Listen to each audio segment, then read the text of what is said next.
We met at Cedar Point. I was managing the Marina Steakhouse during the summer, and I went to work at one of the bars after we closed the restaurant. He was there waiting for a friend to come, and we got to talking, and he asked me out. I was smitten. So then we went out for a couple times, and he went to Vietnam, ended up going to Thailand, and I went back to school, and we wrote for a year and then got back together the next summer. I wrote for a year. I didn't write as well as he did, but Just didn't write at all. in fact, all the girls in the sorority house used to get so excited when I'd get a letter from him because his letters were so interesting and well written. My name is Jackie Clark, and I worked as a speech-language pathologist for many years in the school system, working with special needs individuals. I always wanted to do something for these individuals in some way. In fact, I was at a course that I was taking at the University of Cincinnati, and the professor talked about new information and how important new information is. So I thought about news. How could I help these kids understand what's going on in the world around them better?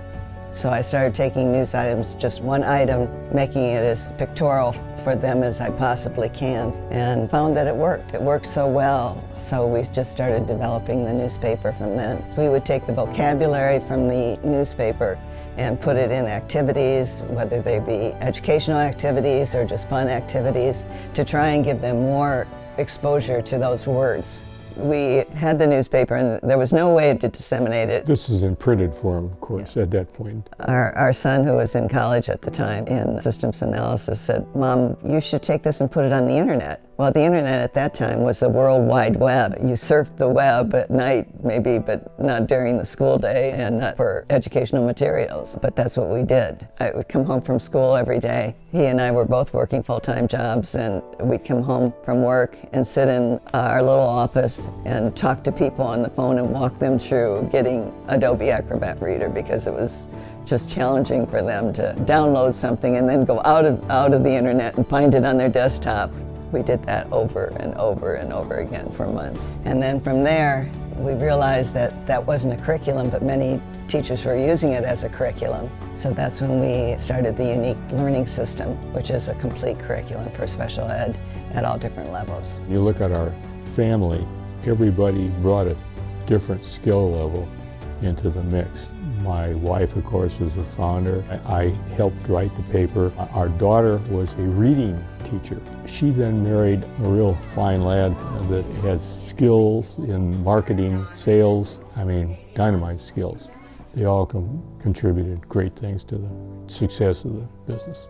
Yeah, facilities-wise, it's the classic American thing. It goes from the back bedroom starting off, and then we found an office space to lease when we added more people downtown in Huron. And then we said, well, this isn't big enough. Well, maybe we ought to build our own buildings. I'm very, very proud. I'm more excited, though, for the number of individuals that it has changed their lives. And I believe that there's a lot of them out there that now have a chance. What you're essentially doing is enlarging their universe, their day-to-day routine, by introducing new information that previously was not available to them. We had an individual come to us, and she said she just wanted to tell us that her sister, who has never gone any place on her own, she said we helped her get into this program, and now she's out doing a job, she takes a bus, she does everything independently, and she said she never before this time would ever go out of the house alone. You don't need too many of those kind of stories to feel good about what you help people do. You know, my whole goal in this business was never to make a penny. It was to help these students. And I felt like we were serving them, and we were responsible for them. It wasn't my needs that we were fulfilling in any way. And I think that was right from the very beginning. Yeah, compassion, I think, and building self-confidence in the employees and in the kids that we're trying to help.